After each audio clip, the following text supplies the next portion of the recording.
A field of 30 drivers is expected to contest the Classic, which will feature top Americans Steve and Randy Kinzer, Danny Smith and Mr Thrills Jimmy Sills.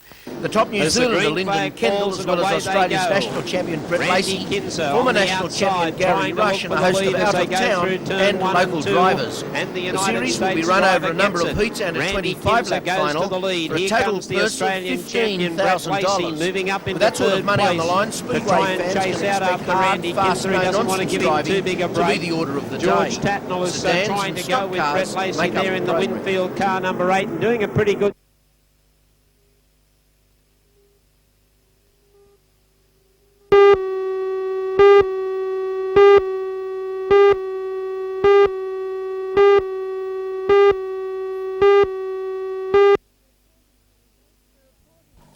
The report is the result of a phone-in held over the weekend of the 25th to the 26th of October last year. The findings are based on the complaints of 122 callers. President of the Combined Pensioners Association, Frank Bagnall, says many callers had experienced long delays, especially for orthopaedic and ophthalmic surgery. Many claimed they were refused treatment after telling their doctor they were not privately insured. But Mr Bagnall says private insurance is beyond the reach of most pensioners. Pensioners cannot afford the health care generally which private health costs. Most pensioners, particularly pensioners who pay rent, will be depriving themselves of food if they wish to pay private hospital cover. They cannot afford it, and the fact that they are over 60 years of age, pensioners in particular, over 60 years of age, they probably have pre-existing illnesses which would not be covered in any case in the private hospitals by the private health cover. The President of the Hunter Medical Association, Dr Gabor Major, defends his colleagues against the claim of not treating Medicare patients.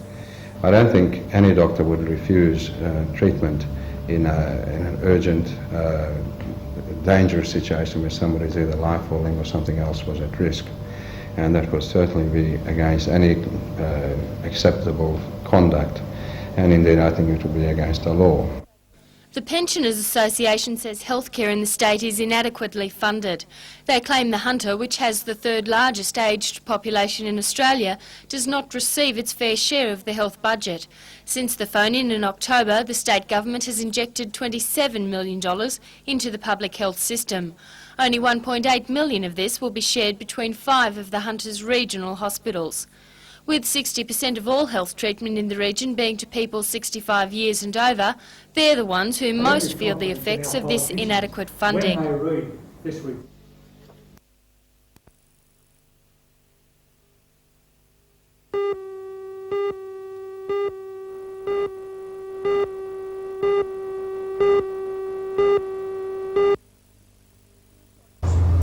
The report found that the proportion of men in the 55 to 64-year age group dependent on government support payments has doubled since 1975.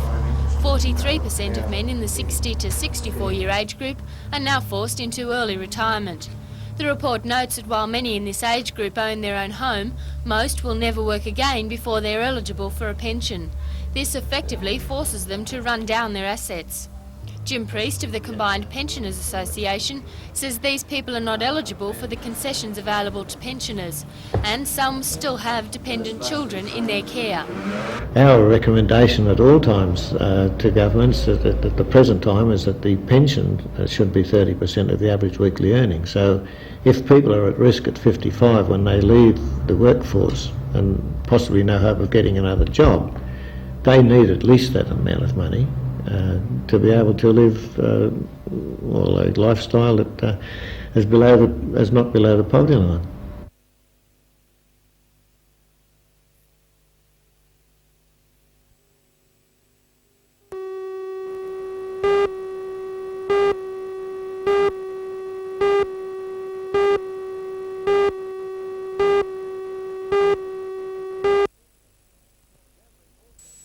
The gathering also resolved to call a mass meeting of all 384 employees of the Dyke End and the floating dock on site at 7:15 in the morning. Despite this, it's unlikely any industrial action will result, being considered counterproductive at this stage. It's believed the unions are particularly annoyed at the call by Works Minister Brereton for the workforce to be reduced to 180. They say that would make the facility totally unviable and want changes to the middle management role and the direction of the yard. Trades Hall Secretary Peter Barrick. Firstly, they believe that there's a whole number of inadequacies in looking at the solutions, looking at the problems and the solutions within the review. What they intend to do, and what they have done, is form a working committee to go over the document and put something together where they consider those inadequacies exist. What about the rank and file? How will they become involved? Well, there's a mass meeting tomorrow morning at 7:15am, and we'll deal with the document in detail. Obviously, there's great concern based on the media reports. They haven't had the opportunity to deal with it yet. We'll go over it in detail with them tomorrow morning. Well, the main problem might be then the halving of the workforce to 180. Yeah, again, it's an area of concern. We just can't understand why that figure's been plucked out of the air. It doesn't relate to anything. We accept that there will be a reduction. What we say that reduction ought to be is to a level that will allow the facility to operate efficiently with its current workload. But not as a dockyard necessarily? No, it's not a dockyard. I mean, it's ceased to be a dockyard a number of years back. It's a heavy engineering, ship repair facility, and we ought to see it within that context when we're dealing with these problems.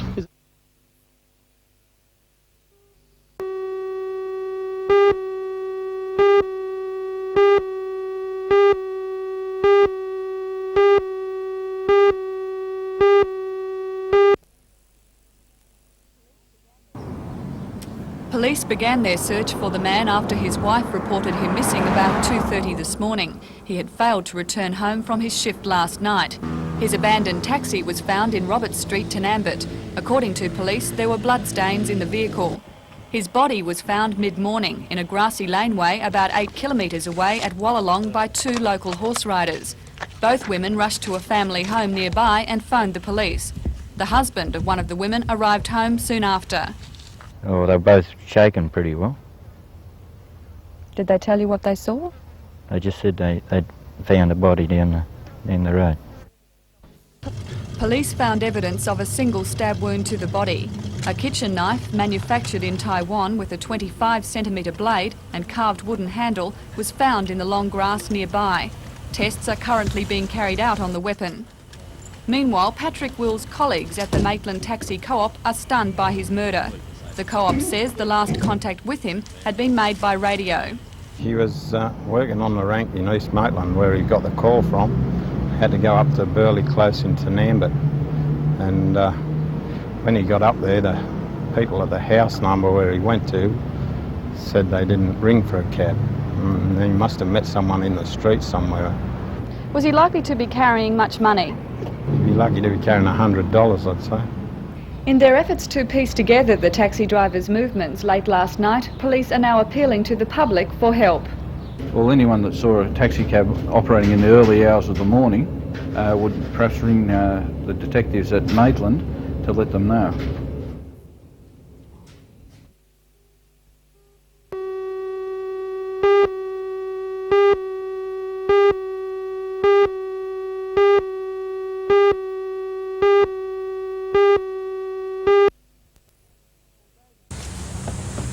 Although the 17-year-old Tanambit male was due to appear in Maitland Children's Court at 10 a.m, it was 11:40 before detectives finally ushered him into the court.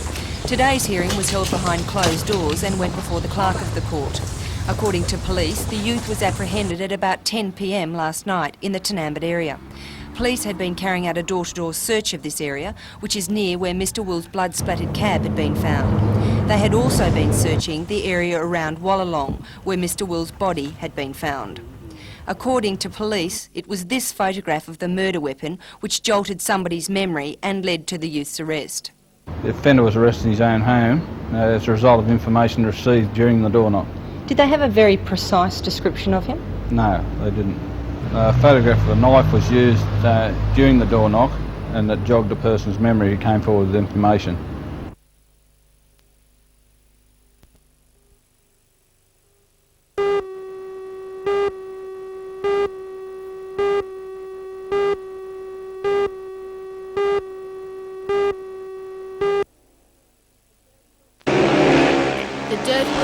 Tonight when the 7-member English Lions solo team meets the Australians at the Motordrome. So far the score in the series is 2-all And English captain Jeremy Doncaster says tonight's test could be the deciding one for the Ashes. Been neck and neck all the way, so if we can clinch tonight's match, then hopefully, you know, we can clinch the series from the last match in Brisbane, so we're looking for a win tonight. With no brakes, no gears and running on alcohol fuel at speeds of over 100 kilometres an hour, the riding action should prove spectacular.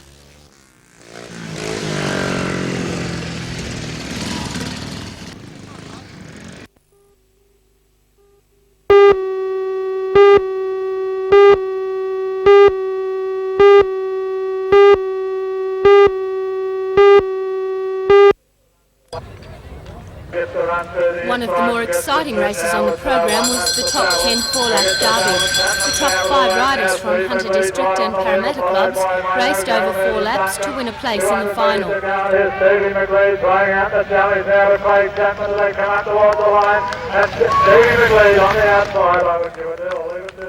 State time trial champion Craig Chapman raced in the final for Hunter District against 3 Parramatta riders, including the top New South Wales sprinter Jeff Stoker. After an exciting, intense race, Jeff Stoker crossed the line a whisker ahead of Craig Chapman. Parramatta riders Andrew McGee and Steve McGlee came in 3rd and 4th.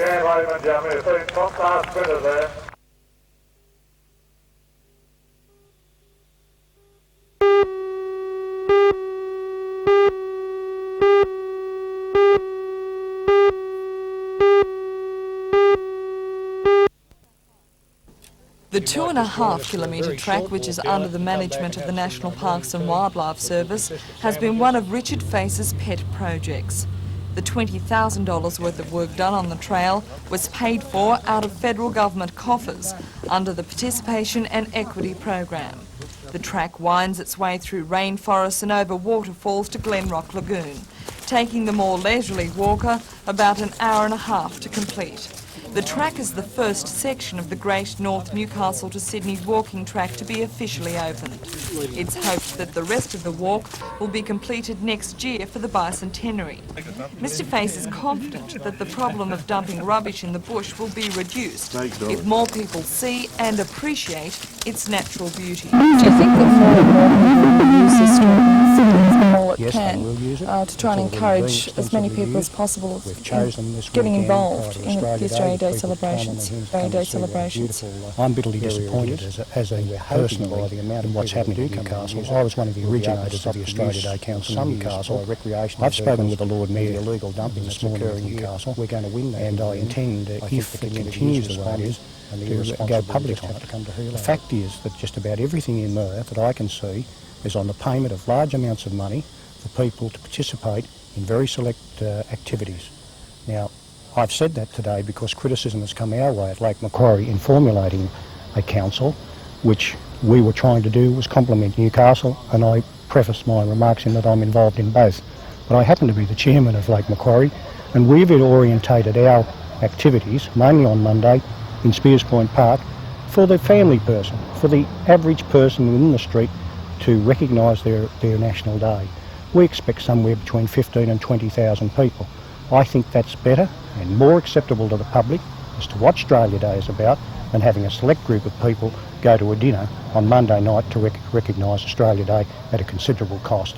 And if the people at Newcastle don't like it, well, they're going to have to take it, because I'm going to make certain, as a long-standing member of the Australia Day Council, at one stage the Senior Vice President in Australia, and as far as I'm concerned, I'm not happy the way it's going.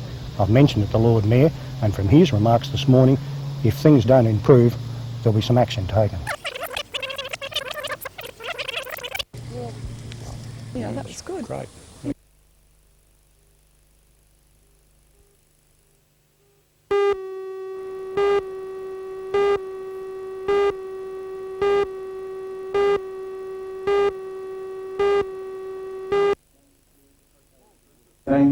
A small group of sailors and officials from the Belmont 16-foot Sailing Club and the State Bank gathered last night to launch this year's series. The Sprint Series has been running for more than 10 years and has become one of Lake Macquarie's most spectacular events. All races are sailed close to the shore so that spectators can enjoy the event from armchair comfort at the club. This year, 24 of the Belmont Club's top 16-footers will battle against each other in a series of 26 races on the short sprint course. Among the top skiffs competing will be the defending Sprint Series champion Swansea, sailed by Alan Cummings, John Millwood's MJH, Marks Point Marina, sailed by Chris Nicholson, and Michael Law in Central Coast Express. The series starts at midday on Saturday at Belmont.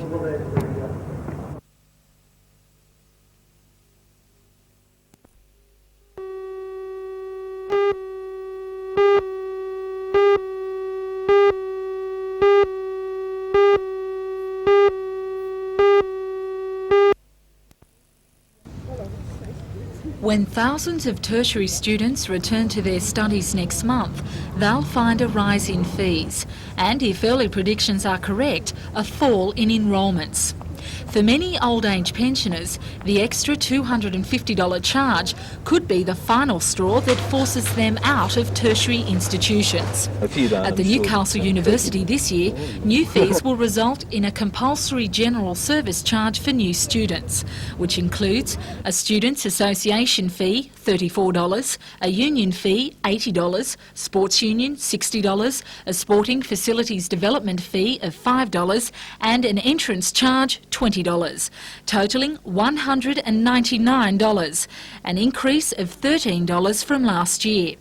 Add on to that the federal government's charge of $250 and the total is $449. Last year, more than 60 students over the age of 60 enrolled at the Newcastle Uni.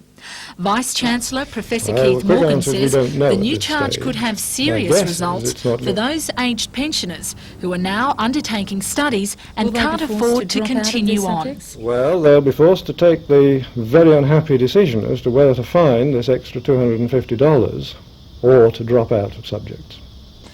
Because younger widows and single parents won't have to pay, the Pensioners Association says its aged members are being discriminated against.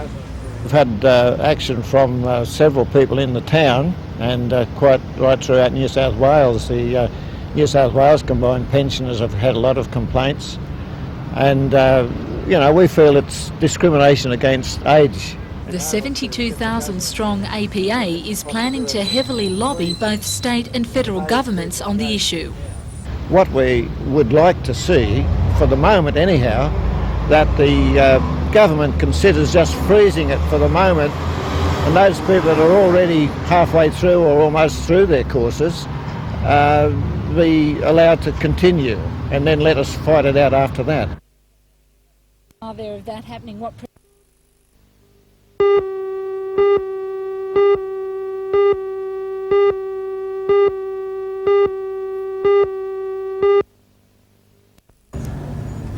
The unemployment figure for the Hunter now stands at 41,000.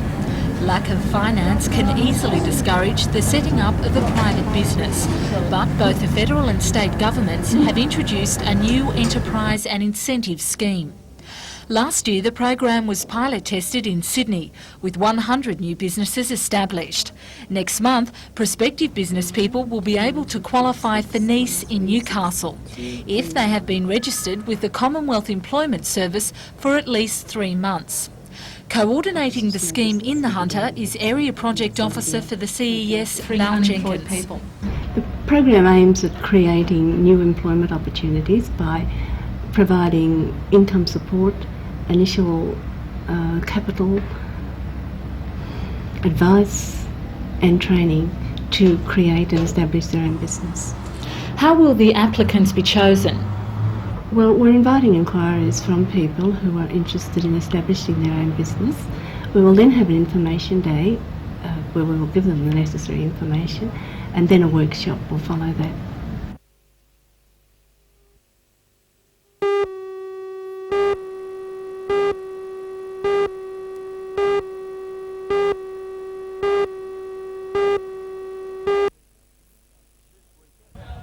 This weekend, the Newcastle side will play Penrith, Illawarra and Wests in the round-robin competition at Harana Park, Campbelltown.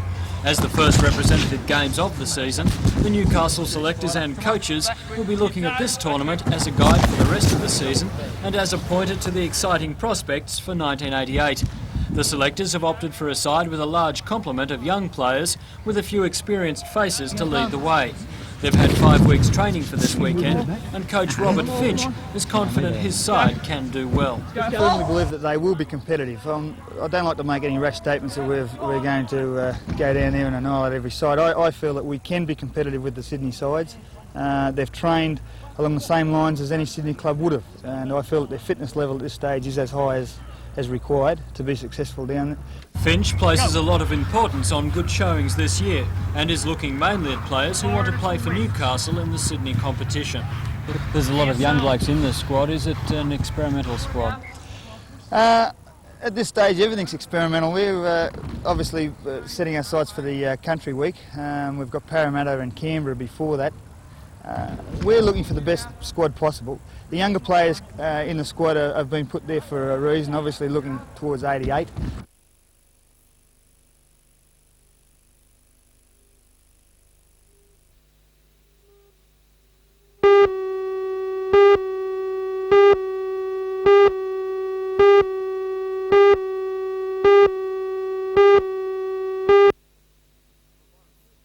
The Morisset Show is the start of the agricultural show season in the Hunter Valley. From Morisset it moves to Maitland, Cessnock and Newcastle and then winds up in Sydney for the biggest of the lot, the Royal Easter Show. Thousands of people have travelled to Morisset this weekend, either as competitors and exhibitors or simply to go along and watch. There was a small sideshow alley to keep the youngsters entertained, but for the majority, the animals and the ring events were the main attraction. Exhibitors have come from as far north as Tamworth and Armidale, west as Mudgee and south as Sydney and Wollongong. The show mixes horticulture, agriculture and arts and crafts. In the ring, show jumping, stock horses, poultry and goats have been popular. And the organisers say this is